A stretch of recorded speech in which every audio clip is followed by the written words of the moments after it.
Alderman Curry-Witzman. Alderman Brown. Here. Alderman McComb. Here. Alderman Urbis. Here. Alderman Austin. Here. Alderman Bastian. Alderman Campos. Here. Alderman Pittman. Here. Mayor Stevens. Here. All right, first up on the agenda this evening, we have appointment of Alderman for Ward 5.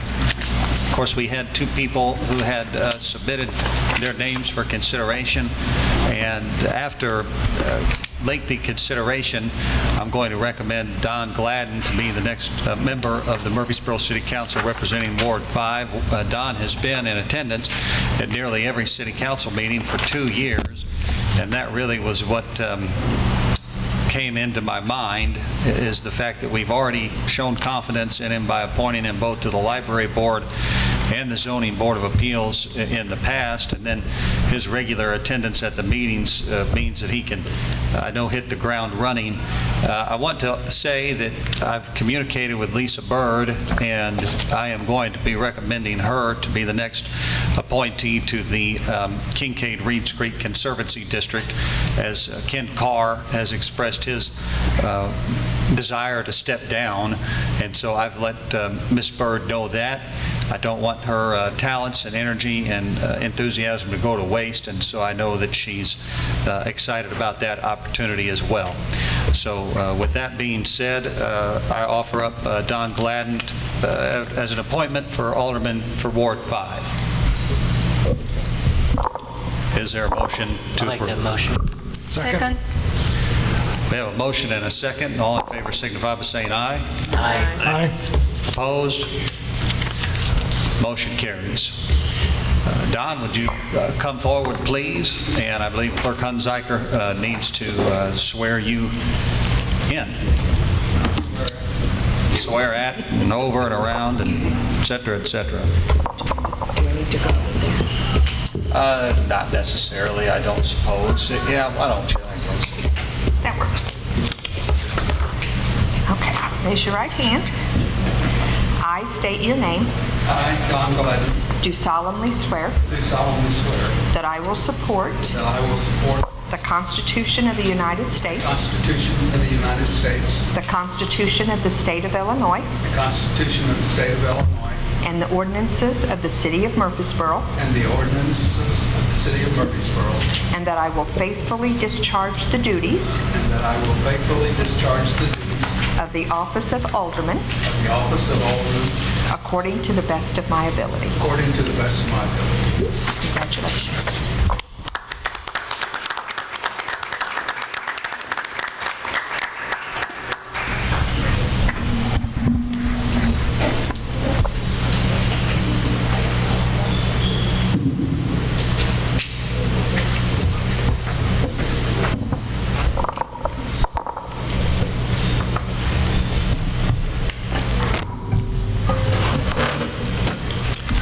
All right, on our agenda this evening, we have next the consideration of council minutes from May the 11th, 2021, and I'd entertain any questions or amendments to the minutes at this time.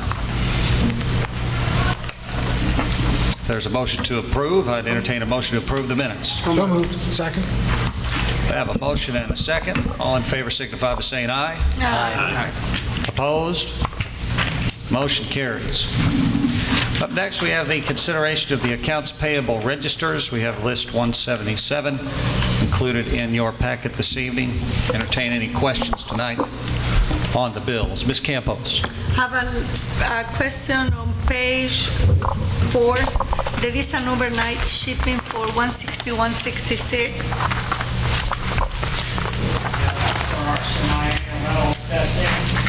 Has to be there at a certain temperature, so we have to override it. Thank you. Other questions on the bills tonight? Seeing none, entertain a motion to pay the bills. So moved. Second. Motion from McComb, second from Brown. All in favor signify by saying aye. Aye. Opposed? Motion carries. That takes us into our regular committee and commission reports. Up first, we have Budget and Finance, chaired by W.J. Pittman. W.J.? Thank you, Mayor. Under we have no no items under old business. Under new business, we have presentation of financial reports by Scott Evans, Budget Officer. Scott?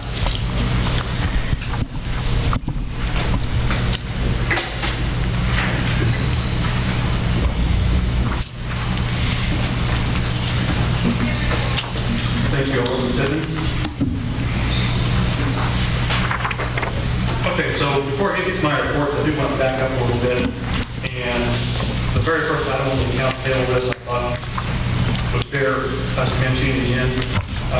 If you notice, we just had to pay $103,635 for major sewer repair on Shoemaker back in the spring. I'm sure Tim will tell you, freezing and thawing kind of caught up with us this year. You'll remember we didn't have any problems like this last year, and so we felt like we kind of dodged a bullet, so to speak. Well, the bullet hit us this year, so that large bill like that's going to make it very hard for the water sewer fund to be profitable this year because we run on such a tight margin anyway. So what I'll probably do for the next meeting is show the actual year-to-date financials for water, sewer, and other funds too, but and incorporating that amount in there, of course, and we'll see where we're at through the 4 months as far as profitability goes. So obviously a big thing that concerns me because of a lot of money, but those things happen with an aging system. So anyway. And it's at a critical point in the system also, which, I think inevitably we had to make the repair. It's the difficult thing about infrastructure. You can't not fix it. Yeah, it will bite you eventually, like you don't. So I just want to make sure we're all aware that that was there. That's something we're looking at, and we'll see what that means for the long term. Getting into my reports. So what I have tonight is the healthcare report through the first 4 months. The last time I showed this, we had 3 months, and so this incorporates April as well. And the month of April, we spent between general fund and water sewer about $53,000 and change on healthcare-related costs. So our year-to-date numbers are for general fund $171,000, and for the water sewer, we have spent $36,000 for 4 months. And if you extrapolate those out versus budget, if that trend would hold the other 8 months, we would probably end up $10,000 or $15,000 below budget in general fund and maybe $10,000 below in water sewer. So, of course, our rates renew in October, so we'll see what happens then. But we still feel like the move that we made several years back to go to this HRA to cover the small stuff, COVID deductibles, was the right move because it allowed us to get a much cheaper major medical policy than we could otherwise have gotten. So, and so far, the usage of the HRA has not been so vast and so great that it's overwhelmed the system. And the insurance guy told me it probably wouldn't, and I was a little skeptical at first, but so far over the last 2.5 years now that we've been doing this, it's been a good way to control costs. So, which is why we've been able to keep the costs under budget. So anyway, we're doing okay there so far. And the last thing I did show you the general fund expenditures versus budget as a whole, but we didn't really get into the weeds too much on the salaries. And so this basically is a look at the salaries by department, but it includes water sewer, which is a different thing. So it wouldn't necessarily match up with what you've seen last meeting. But through the 4 months, so we budgeted $1,203,000 for salaries across the board citywide for 4 months, and we've actually spent $1,153,000, so we're about $50,000 under budget so far. And that has included some of the retroactive pay adjustments that we've had to make because of the contract renegotiations. There probably is still some more to come in May, so we'll see where that comes out. But we budgeted pretty high for those things, assuming that those would happen. So we put some adding in there. So we'll see where things go the rest of the year. But in the first 4 months, we're $50,000 under what our budget was. So, the last thing, I had to do some calculations for the auditors who are still here doing our 2020 audit. So they wanted to see what the cumulative cost or construction project was on 7th Street as of the end of 2020. So in doing that, I thought, well, I might as well bring that forward and show you where we are cumulatively on cost on that project as a whole. So at the end of December, we had spent $435,448 on a combination of land acquisition, appraisals, John Tippy's negotiating fees, engineering fees, and some legal fees. And so since the end of the year, we have spent $25,000 on Robert Ellis. That was the one we had a little hiccup with, trying to make sure we had good clean title, so he didn't get paid until March, so that was $25,000. And then we had another final bill, or maybe not final, but at least another bill from John Tippy. So as of April, or as of today, we'll say, we have spent $462,648 on that project. But if you look at the bottom of the report, I have then deducted off the reimbursements that we've gotten from IDOT out of our FAU money. So when you take those off, we actually have a net outlay of $259,000 so far on that project. And of course, we still have the major part of that to go with the construction phase coming up. But so that's where we are right now. So I wanted you to be aware of what some costs we have in already. And I'll continue to update it as we go through the construction phase. And I believe Sandra said that there are actually 2 invoices outstanding that we have sent to IDOT for further reimbursement of the FAU money, which we haven't received yet. So I'll only update this when we actually have money in hand. So anyway, that's all I have for tonight. Any questions on that? Yes, Scott. I forget where we landed on it during budget time, but on the salaries, did we budget for any mid-year new hires in any department? I can't remember if that was calculated in or not. WJ, did you say mid-year hiring for a specific department? For any department. I couldn't remember if we did for any department or not. I didn't know it was talked about. I don't recall doing it. I don't believe we did. We did put in padding for the contract negotiations and that type of thing.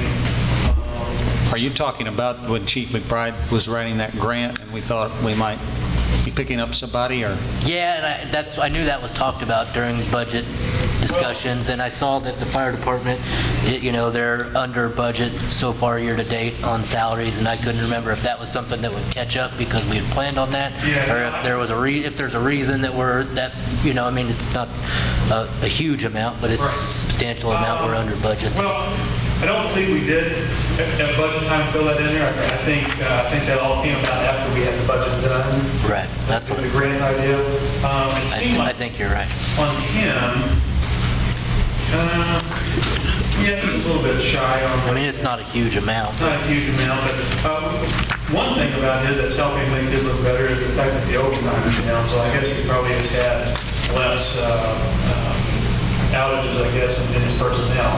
Right. That don't have to be covered, so that's probably as much as anything. But now, one thing you will notice on page 3 of that report, where we talk about the water distribution, that does show over budget, but I think a lot of that has to do with the fact that C.J. Landro retired a month or 2 ago, and we didn't know that was coming, so we didn't budget for any kind of payout on that. Vacation or anything. That was kind of a surprise. That's why you see that line item over budget. But I think most everything else is about where we thought it was going to be this year. So Right. Yeah, everything's pretty close. That's the only question I had. Gloria? I thought that we approved for 1 fireman maybe in September. He requested 2. I might be mistaken. we didn't do that at budget time. Okay. That was all afterward with this grant. Okay. He had requested. He requested two, yes. Yeah, but in discussions with him, and then we tried to get to the balanced budget, that was dropped to get there. So that has only come about, and the timing was pretty close there, because actually he came to us with a grant request, I want to say February, March, so it was only a few months after we were done with the budget. So it all was close to the timing, but there's nobody in the budget for those extra people. Okay, thank you. Thank you, Scott. That is the only item under new business. Is there any public comment under budget and finance? Hearing none, we can move out of budget and finance. I'm going to mention it now because it just comes to my mind. Harold on Sheffer on 7th Street, I don't know that I've ever got that contact from, I forget the agency that you were going to forward me regarding the 7th Street project and wetland credits and all of that kind of stuff. All right. Well, if you could resend it to me, I'd appreciate it, because I either missed it or didn't get it or whatever. So, thank you. All right, that takes us to Building and Grounds, chaired by Mr. Gary McComb. Gary? Okay, there's no old business. Under new business, the consideration of the cemetery maintenance contract. Don't we have a signed contract on that already, Sandra? The new contract was already signed? Now, I know at our last meeting, and I believe Mr. Culver is here, the question was, how he was going to be paid. The contract that we adopted was a flat payment every month, and I believe Mr. Clover was asking to be paid over the course of 9 months. Is that right, Carl? Every 2 week payment like we did last year. Over the course of 8 months. You don't know if you want to do it. Anyone knows? The contract last year was for a full year, Carl, and you give it up, wasn't it?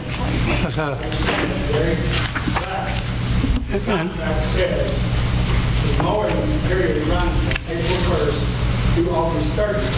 It's in your contract, you said. Well, we changed the contract for a reason, so we'd have somebody maintain that cemetery all winter. Yeah, I understand that. What are you going to do in the winter? You're not going to fill in graves. You're not going to mow grass. At $3,500 a month, I can't meet payroll. I told you that last time. And I had 2 copies of the contract last time, and that's why I was here. I was told to pick one up at the building on Monday. I looked at it. I got called through tonight, said I was awarded the contract, went in and signed it, and it was a different contract. I've got it both at home, you can go see. You didn't read this contract before you signed it, Carl? Just 48 hours, it should have been the same contract. It should have got it from the mayor. One of the things I want to mention here is, Carl, I know you've told me that, you're ready to try to step away from doing the mowing. And so I've asked Ms. Ripley to call the other communities around and ask them who they've got mowing their cemeteries. I know you did recommend one person to me, and I've been in contact with them, and I asked them to go look at it to make sure it was something they thought they could even handle. And once they did, to give me a call. I haven't heard back from them since that conversation. So, yeah, am I right that it's still something that you want to step back from? Yes, Okay. but I told you before, I won't walk off the leave without anybody to do it. Well, I do appreciate that. There was a motion at the last meeting, and I don't remember what it was, but it failed because we didn't have anything on the agenda. And I don't know whether Gina or Mr. Blake or somebody with a better memory than myself can remember exactly what that motion was, but it was basically to adopt the payment proposal that Mr. Clover was asking for. But I have to tell you, throughout all the conversation, I still am not exactly sure how you want to be paid. Well, mine and your agreement, when we did this, when you called me and asked me to take this job, you said you would pay me the $2,000 per month, like we did last year. Okay. So, as it stands right now, the state owes me $10,500 for laundry grass. All right, well, I mean, the amount of money would still be the same as what, whether it be spaced out over 12 months or paid in this other fashion, correct? That's your understanding, Carl? Yes. Okay.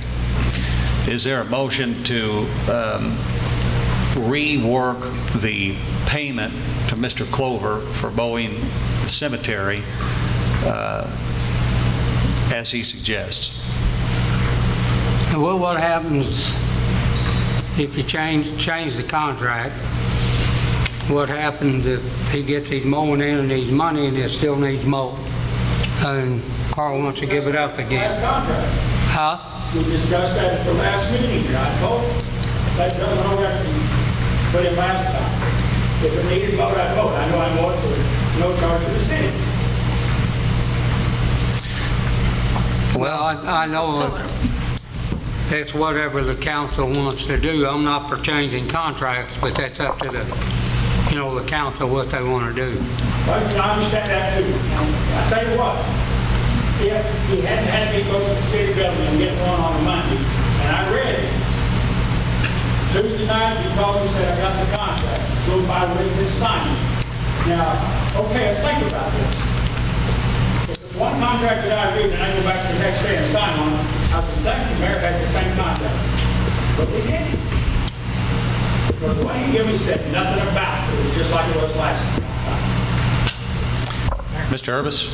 Well, my recollection was we were going to get copies of the contracts for this That's meeting. what I and- thought. We were going to get copies of the Yeah. new contract in our packet.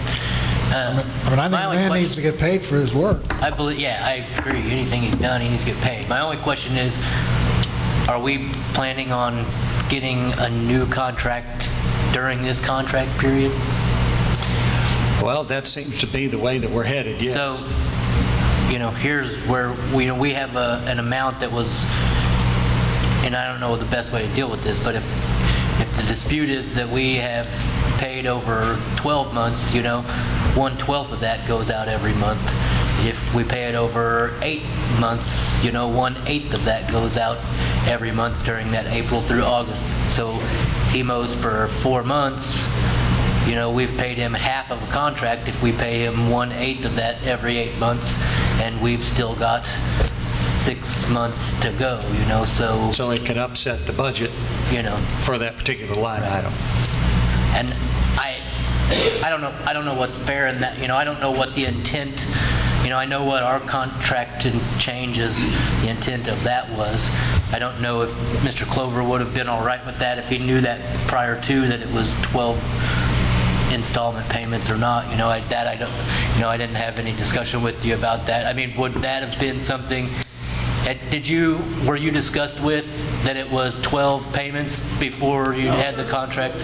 The contract, the mayor had me go by the building again, did not say nothing about well payments. It said just like the last contract for last year, he made every 2 weeks for every mowing season.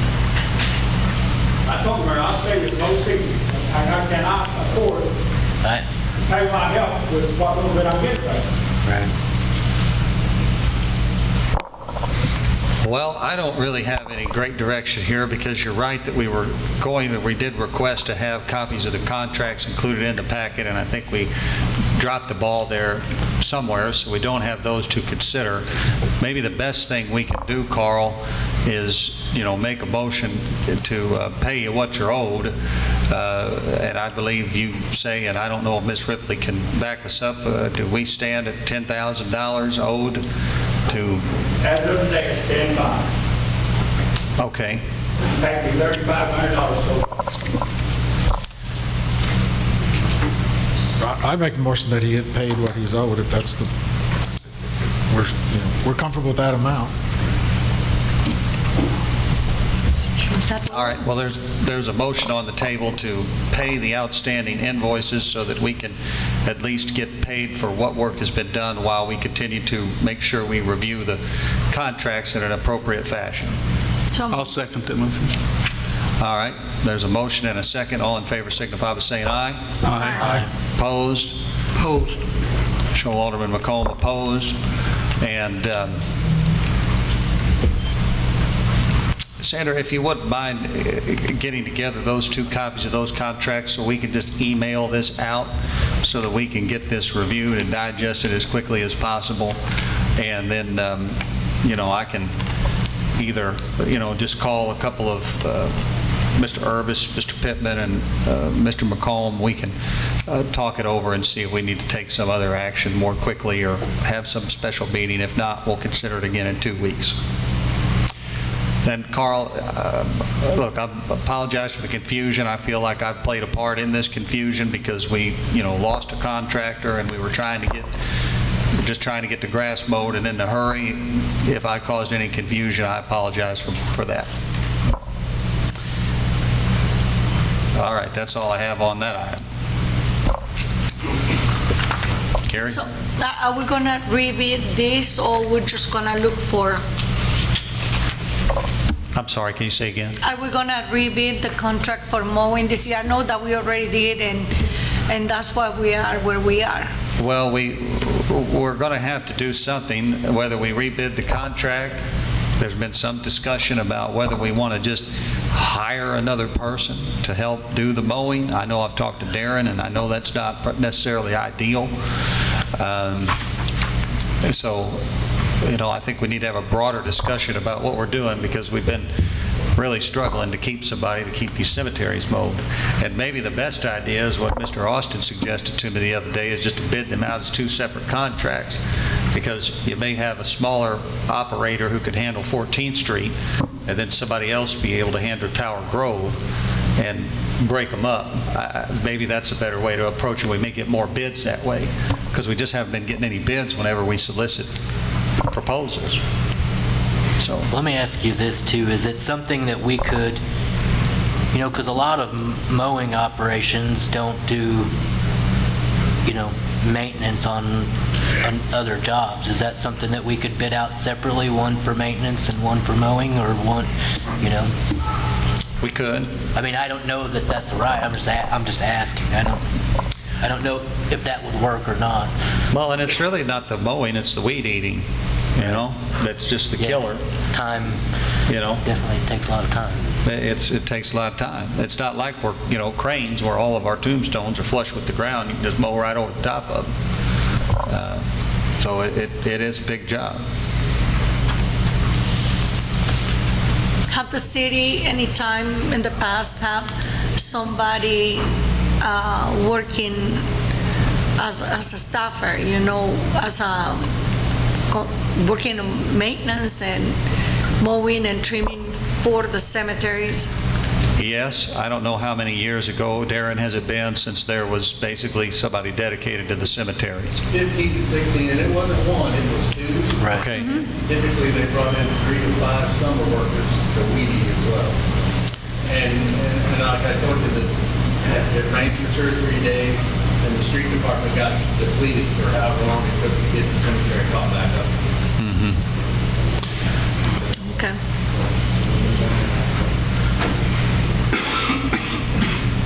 Is there any public comment on building and grounds? Gary, you got anything else? No, if there's no comment on, we can come out building and ground. Thank you. That takes us to community relations, chaired by John Urbis. John? Thank you, Mayor. We have no old business, although I think the first item actually is new business, dedication of Murphysboro Masonic Lodge. I think that's a street closure. Mr. Barrett's here from the Masonic Lodge. He just told me before the meeting that it's July 18th. Sunday, July 18th, from what time to what time, Don? All day, all night, or from? Yes. Well, as you know, my name is Don Barrett, and I'm motivated to come talk to you about when we want to do something. So on the 18th of July, we're having a Grand Lodge to come down and do a dedication for being 100 years. And this past few months, we've taken in Carpendale and merged it into Murphysboro now. So we're growing. We've got, I'd say, over 200 members. But the way things have been right now, we've only had about 10 show up or something like that. So I'm not sure what time this will start, because the Grand Lodge hasn't given us any time. I do know we'll be on the 18th of July. We'd like to have future parking lots.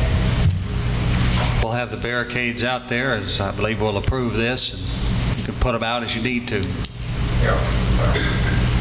And there's a lot of history in that building. I mean, you know, it was the 1925 tornado and stuff like that, so it's been a little bit of everything besides the Masonic Lodge, but now it's back to what we're dedicated for. Thank you. Thank you, Mr. Barrett. I'll make the motion for that street closure. Second. It's been a motion seconded. All in favor? Aye. Aye. Aye. Opposed? No? All right, that passes. Thank you, Mr. Barrett. We have consideration of rescinding the ordinance requiring face masks. Gloria, do you have a motion? I love that. I mean, I'm wrapping my mask. Put it in my page. Please do so. Is that a motion? Yes. I'll second. Is there a second? Absolutely. Any discussion? No. Yep. All in favor? Aye. Aye. Opposed? No? Thank you. All right, thank you. Thank you, thank you. We're legal now. Moving back. Any public comment for community relations? Move out, Mayor. Thank you much. That takes us to public improvement, chaired by Mr. Mike Bastian. In his absence, we have no old business, we have no new business. Is there any public comment regarding public improvement? All right, we'll come out of public improvement. That takes us to Public Works, and previously chaired by Mr. Dan Bratton. And a little bit later on in the meeting, I'll be taking some action on that. For now, I'll handle these items. Under old business, we have consideration of the oil and chip program for 2021. Sorry. All right. Somebody's pretty fired up about the oil and chip program. And I think we have a couple of lists which were included in your packet for different places to be oil and chipped. It looks like to me the cost on these came out to $33,446. Mr. Sheffer, do you want to come up and be able to address any questions anybody might have as we consider these items?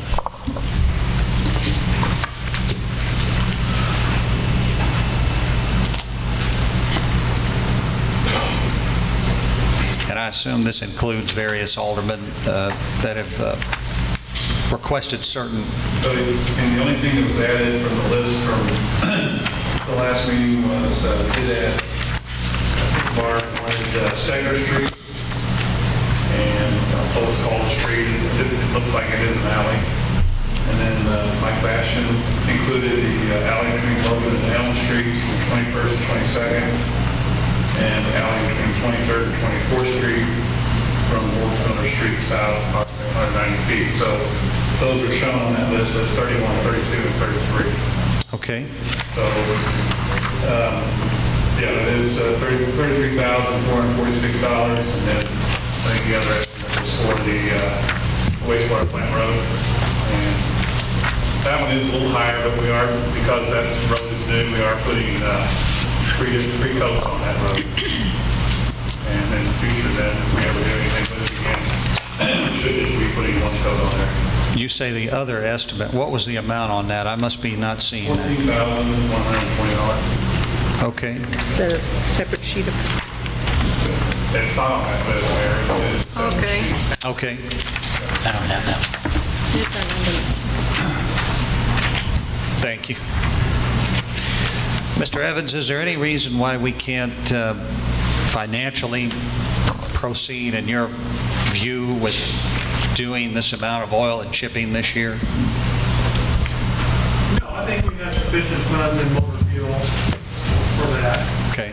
I'm not sure about the bid on the sewer plant road.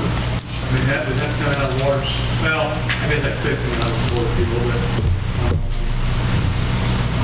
you know, we certainly wouldn't have the money in water sewer to put that. All right.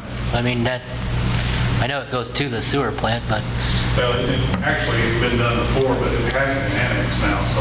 right. I mean, we have roads that lead to all of our buildings. They all go under motor fuel, right?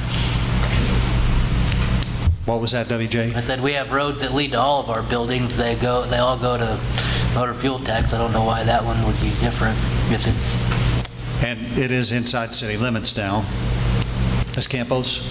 Oh, no, nothing. I'm Oh. just concerned about 16th Street, Okay. 15th Street, and all the potholes in Murphysboro. So All right. Well, is there a motion to adopt these streets? I'd make that motion, Mayor. second. We have a motion from Mr. McComb, a second from Mr. Pittman. All in favor signify by saying aye. Aye. Opposed? And when I say adopt, we included the wastewater treatment plan in that? Okay. I just wanted to make sure, Gary, that when you made that motion, did you mean to include the wastewater treatment plant? Yeah. Okay. All right.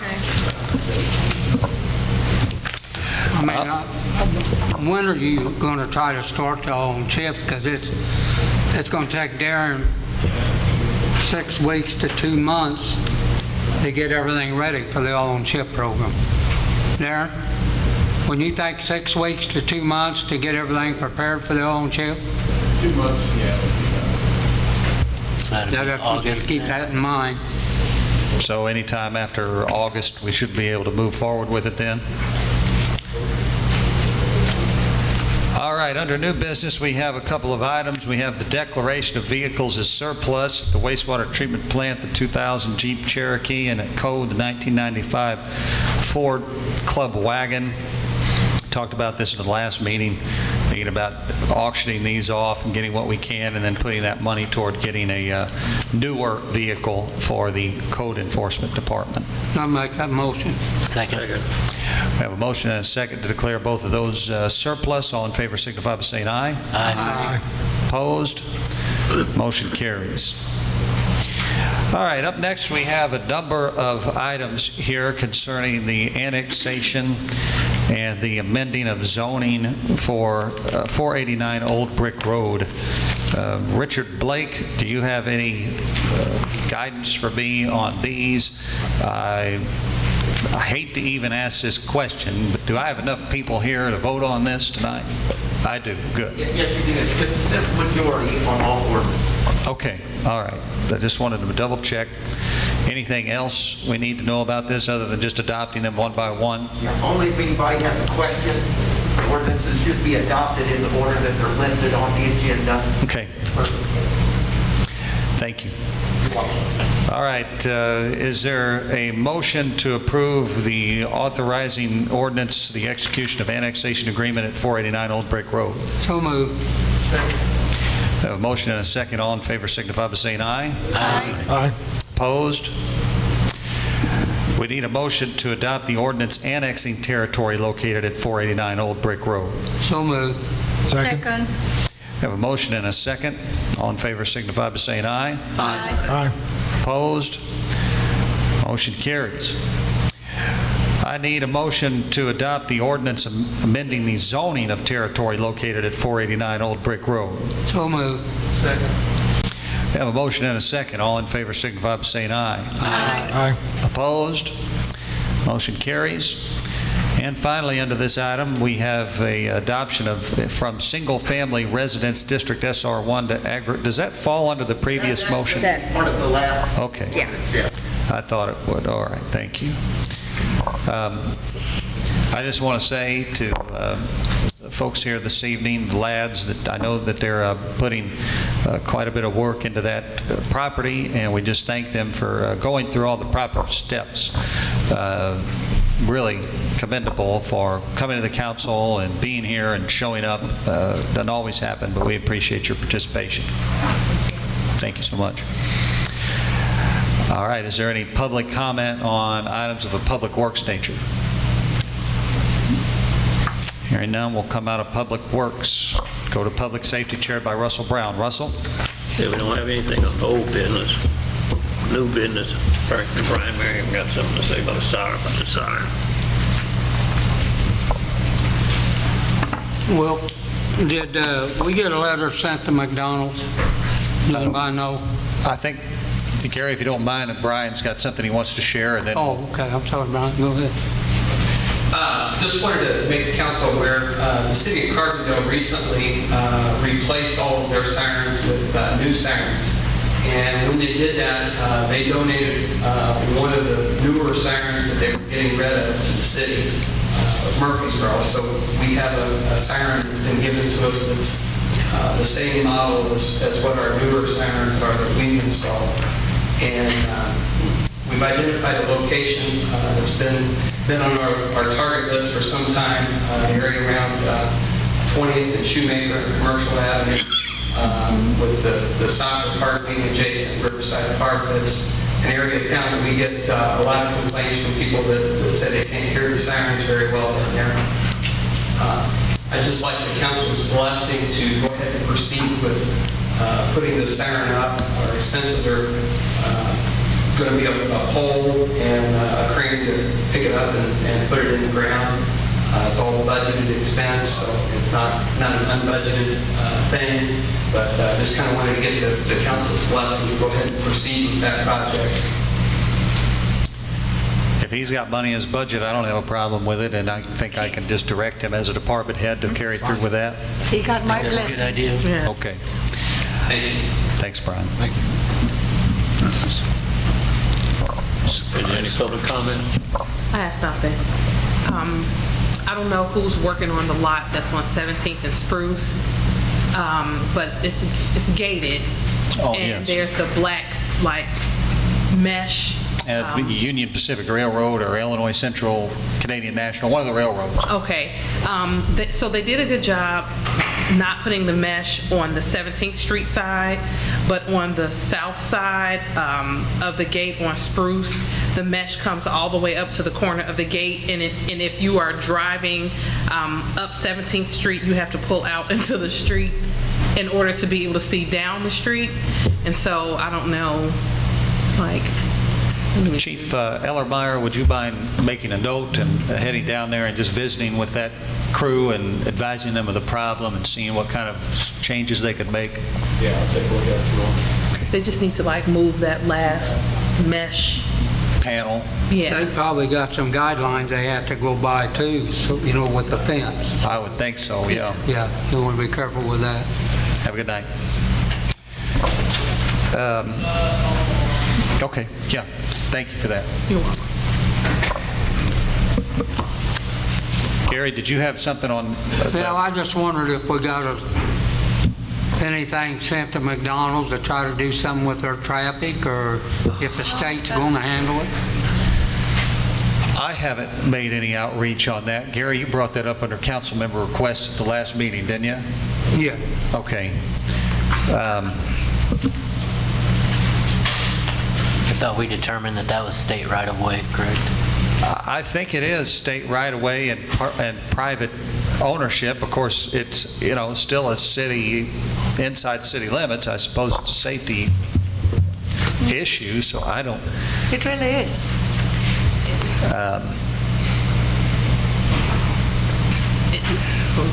I suppose we could, if you want, Gary, I could reach out to IDOT and just perhaps they can ask McDonald's to rework the way their drive-through is set up. Well, I hate to wait till they have a bad accident out there on 127 going north, and, reaching out to state to see what they can say, and maybe they'll do something, maybe they won't. Sandra, please remind me to call Carrie Nelson at IDOT, and don't let me forget. Thank you.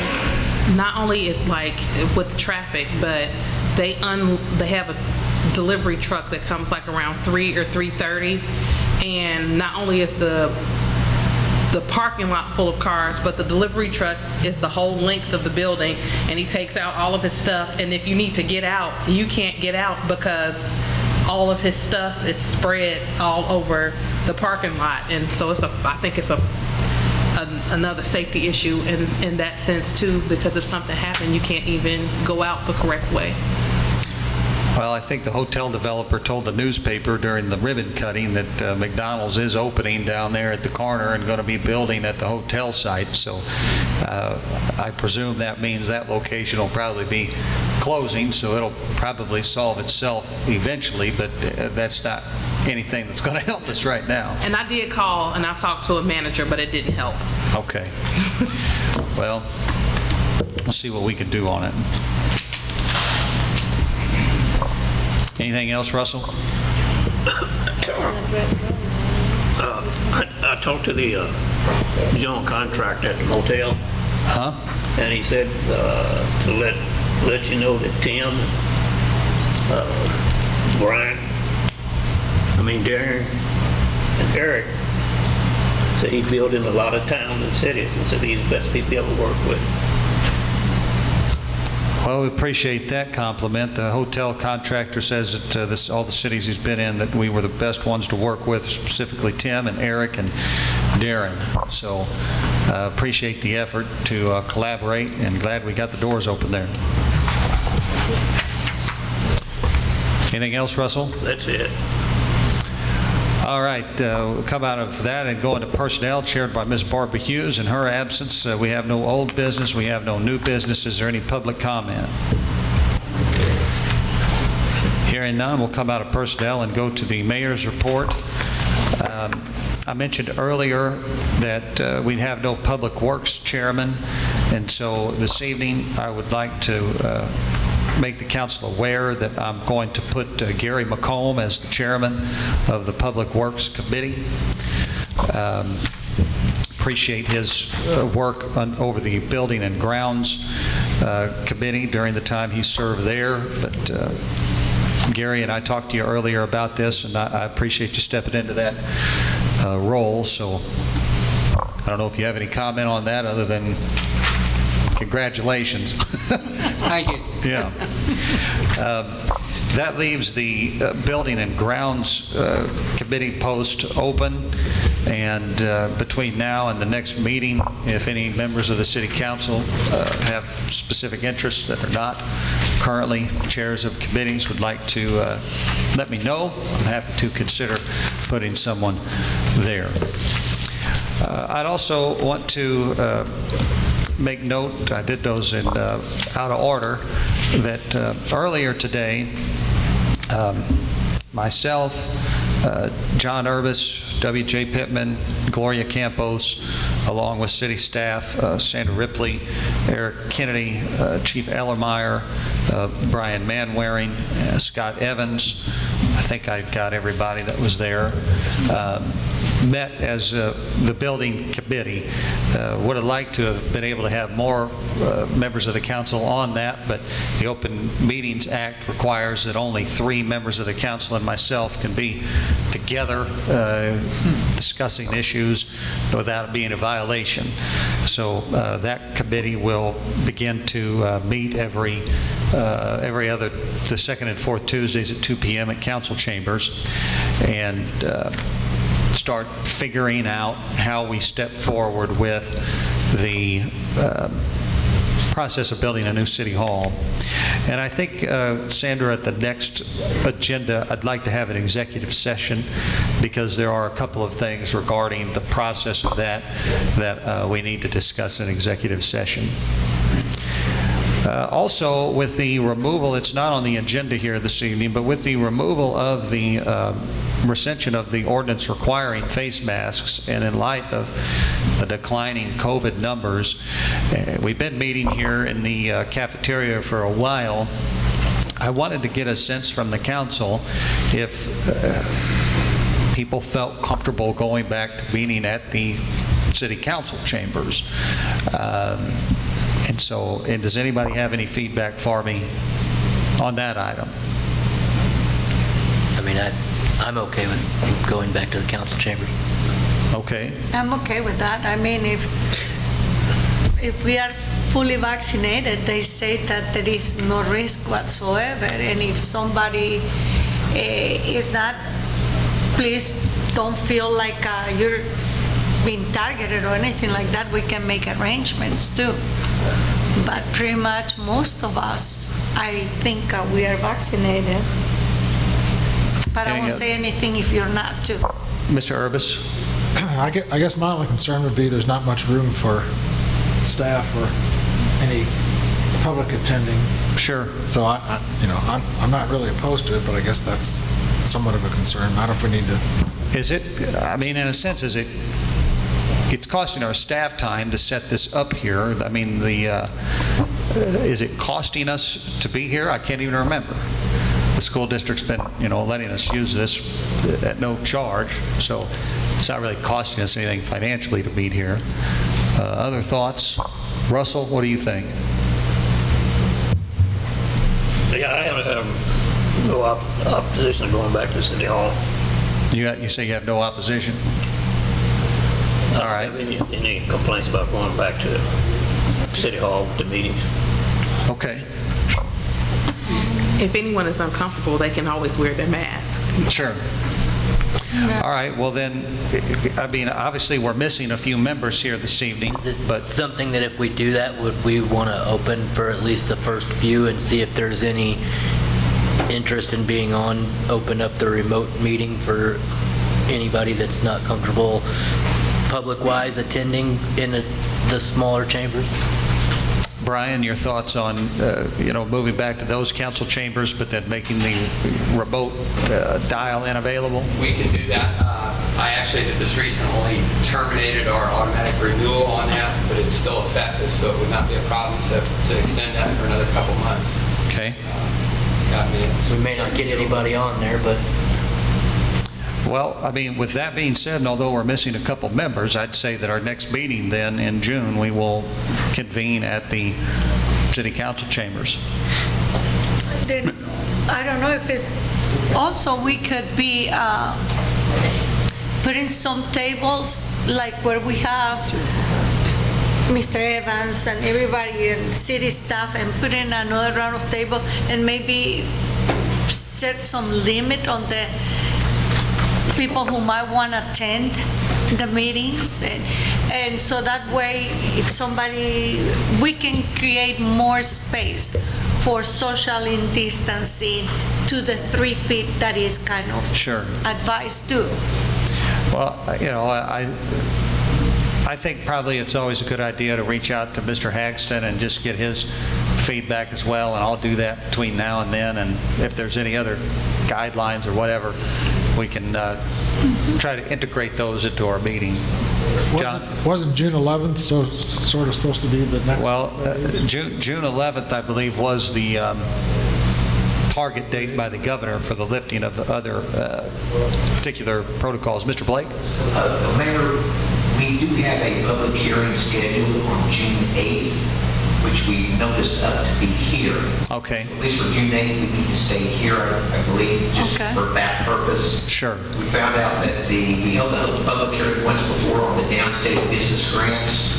We were notified that we had to have that public hearing at a later date based on the payout date, so we've redone that notice. We have to redo that public hearing, which will be the first June meeting on June 8th. Okay. Notice that here, we won't have time, that's a newspaper publication, that we won't have time to review. And is June 8th also the city council?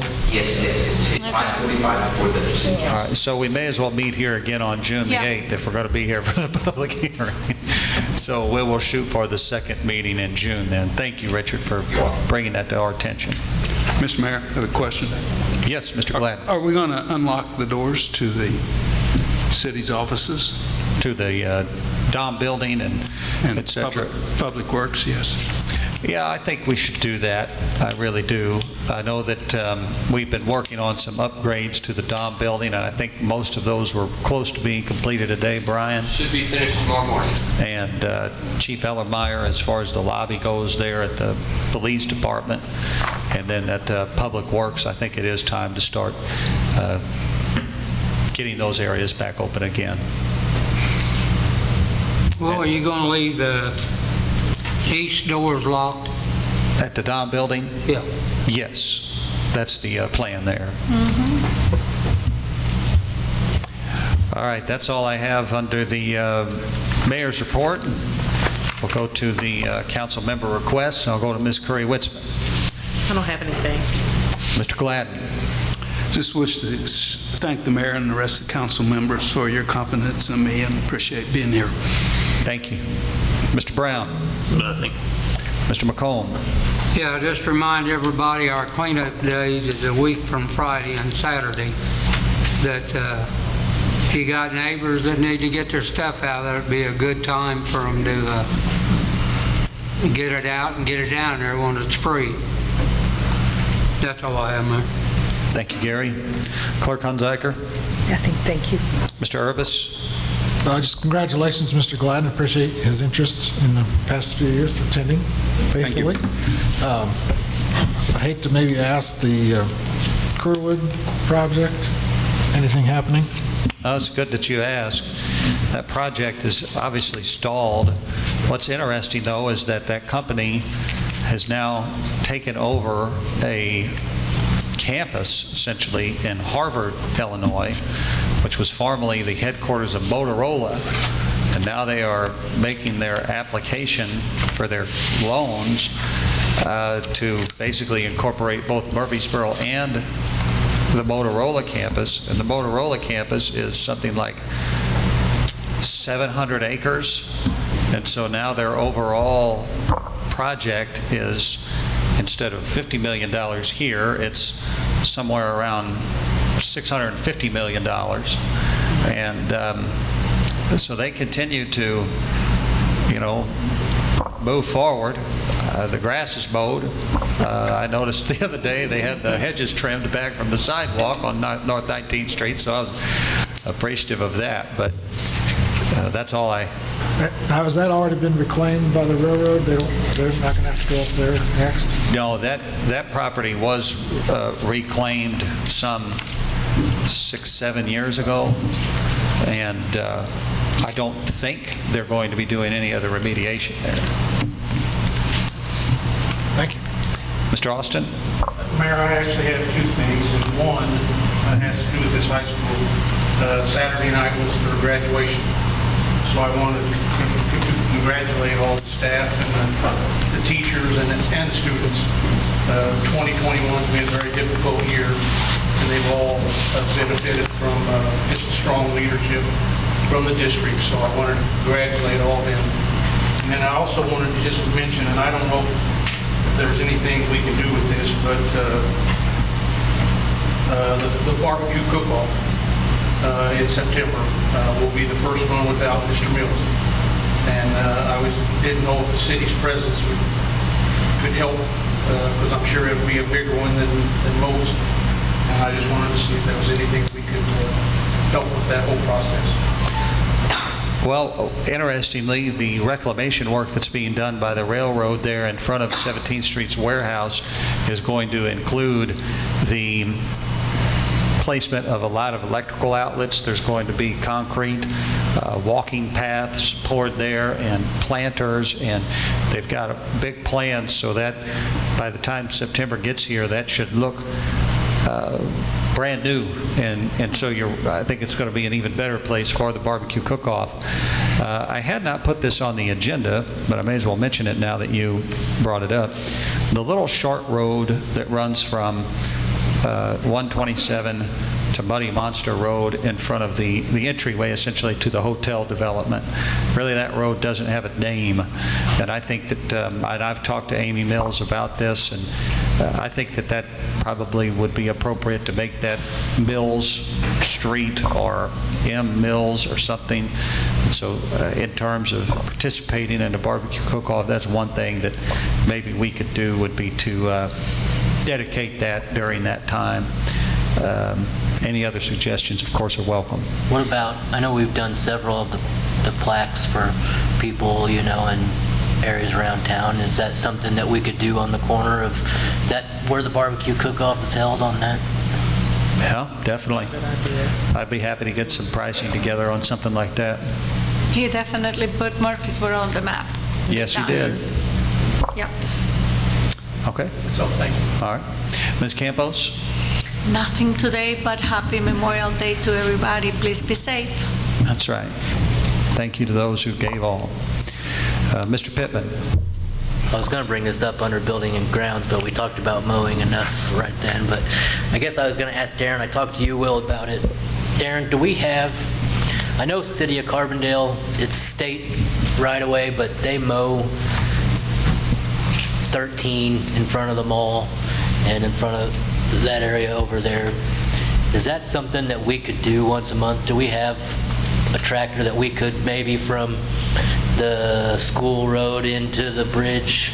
I mean, I have no idea how long that would take. So if it's not feasible, just tell me it's not feasible, tell me I'm out of my mind. But Are you talking about just in the middle of the road, because the state mows it twice a year, and it needs mowed more than that, like it's 3.5 foot tall by the time they get to it each time. It's something we mow on both sides of 13 as far as mowing right away. And the only thing I would ask for is that we had something in writing from IDOT that it wasn't going to be an issue. Because we have had issues with them before doing something on their right away. Well, I mean, Picking up a dead animal or throwing a limb up.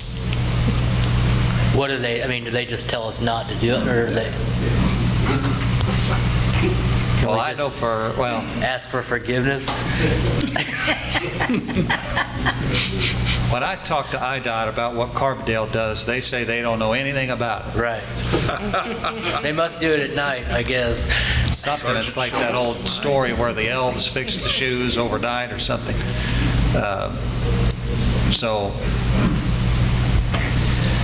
I mean, and I don't know if we should do it from Walmart in, or if we should just do it from the school in.